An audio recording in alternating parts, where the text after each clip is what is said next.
Seringkali gereja memakai metode menangkap ayam dengan umpan.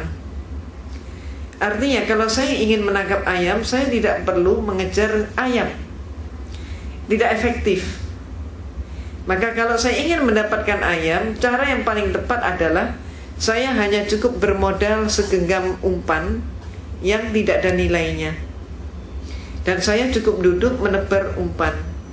Setelah umpan saya tebar, maka justru ayam dari berbagai penjuru akan berdatangan. Mereka pun akan saling patok antar ayam memperebutkan umpan.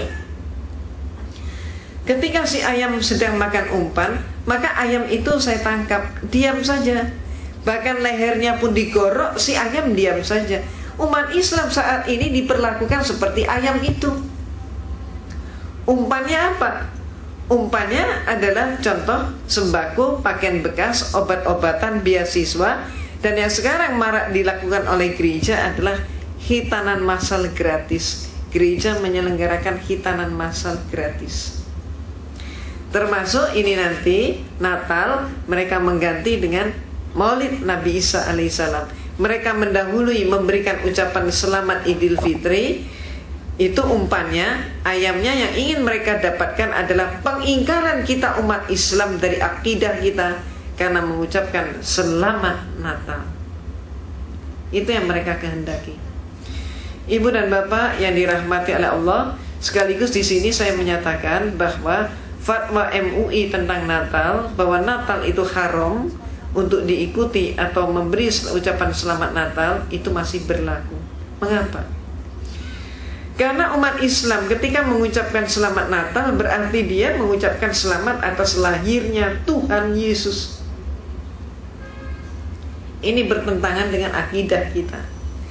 Kemudian ada dari kelompok Islam jaringan liberal yang mengatakan semua agama sama. Dia mengatakan kami tidak memperingati Yesus sebagai Tuhan, tapi memperingati lahirnya Nabi Isa alaihissalam. Nah, terhadap pendapat yang kedua ini, mereka pendapat kedua ini juga terjerumus. Kenapa? Karena Yesus atau Nabi Isa alaihissalam bagi kita, beliau tidak dilahirkan tanggal 25 Desember. Dan yang lahir pada tanggal 25 Desember adalah justru Dewa Matahari. Jadi siapa yang memperingati Natal berarti juga memperingati lahirnya Dewa Matahari. Ini pun merupakan perbuatan syirik. Ibu dan bapak yang dirahmati oleh Allah, itulah sebabnya saya bawakan contoh buku yang saya tulis.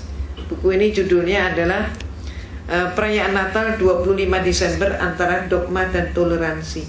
Buku ini mengupas habis Natal itu apa, sejarahnya apa, kemudian kenapa pakai pohon cemara. Padahal seluruh Palestina, bapak dan ibu tahu nggak ada pohon cemara yang hidup di sana. Lah Yesus lahirnya di mana? Di Palestina, di Bethlehem. Bethlehem nggak ada pohon cemara sampai hari ini. Nah lalu kenapa pakai pohon cemara? Ada alasan apa? Ini adalah masalah kepentingan politik Romawi untuk menjajah Jerman saat itu. Kemudian kenapa Yesus dikatakan lahir 25 Desember? Padahal Bible tidak berbicara begitu. Baru mulai abad ke-5 mereka merayakan Natal. Mengapa? Kembali lagi alasan politik. Saat itu rakyat Romawi tidak mau masuk dalam agama Katolik, sedangkan kaisarnya sudah masuk Katolik. Maka kenapa dicari sebabnya? Orang Romawi kenapa tidak mau masuk agama Katolik? Karena mereka takut kehilangan pesta pora yang sudah menjadi pesta rakyat tiap tanggal 25 Desember dalam rangka memperingati kelahiran Dewa Matahari. Pesta itu demikian meriah. Laki, perempuan, tua, muda, besar, kecil keluar dari rumah, bawa makanan, bawa minuman, bawa alat musik. Mereka nari, nyanyi sampai mabuk, sampai teler sepanjang malam sampai pagi. Ketika kemudian mereka disuruh pindah agama, diinstruksikan oleh kaisarnya begitu, mereka nggak mau, takut kalau pesta itu hilang. Disinilah pinternya gereja dan pinternya kaisar. Kemudian diumumkan oleh Konstantin, kamu semua nggak perlu khawatir, pesta 25 Desember akan tetap berlangsung karena Yesus itu lahirnya pada tanggal 25 Desember.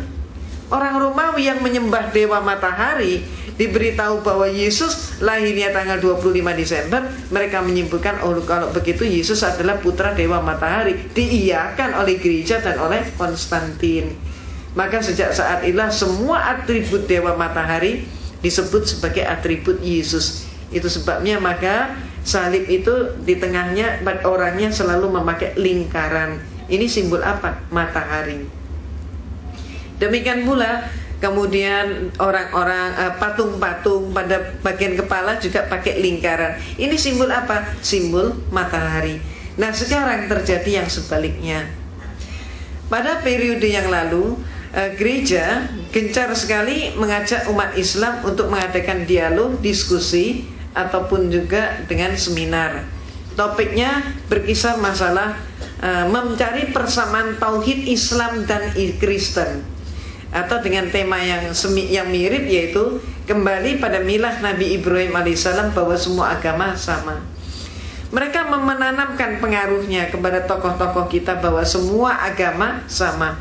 Akibatnya apa? Akibatnya ada tokoh-tokoh yang terpengaruh sampai di Indonesia lahirlah yang disebut jaringan Islam liberal dengan konsep semua agama sama. Nah, ketika umat Islam sudah mengikuti konsep tersebut sebagian ini, maka orang Kristen mereka tidak berhenti di situ, mereka sekarang maju lagi. Jadi sekarang Kristen itu gereja seluruhnya bahkan di dunia menyatakan tidak sama antara Islam dan Kristen. Lebih lanjut mereka mengurai tidak sama antara Allahnya Islam dan Tuhannya Kristen. Dan mereka mengatakan Allahnya Islam itu adalah Allah yang tidak bisa dipegang dan tidak bisa dipercaya. Tuhannya Kristen adalah Tuhan cinta kasih. Allah itu siapa? Kata mereka dari berdasarkan antara lain buku yang ditulis oleh seorang direktur Institut Teologia di Amerika, namanya adalah Robert Morey. Bukunya ini Islamic Invasion. Buku ini lebih kejam daripada buku The Satanic Verses yang ditulis oleh Salman Rushdie. Ini lebih kejam, lebih kasar. Dan buku ini sekarang sudah menjadi panduan pendeta dan penginjil di seluruh dunia. Ini hanya kulitnya yang berbahasa Inggris, dalamnya sudah berbahasa Indonesia. Dan buku ini sekarang diproduksi massal secara besar-besaran. Dan karena dipikir oleh mereka kita umat Islam masih diam, maka buku ini pun berlanjut. Bahkan mereka memakai komik-komik. Dan komiknya setiap ibu bapak bisa mengaksesnya lewat internet. Pernah baca? Ada yang pernah baca? Nah, seperti ini. Ini komik yang timbul akibat daripada buku Islamic Invasion karya Robert Morey.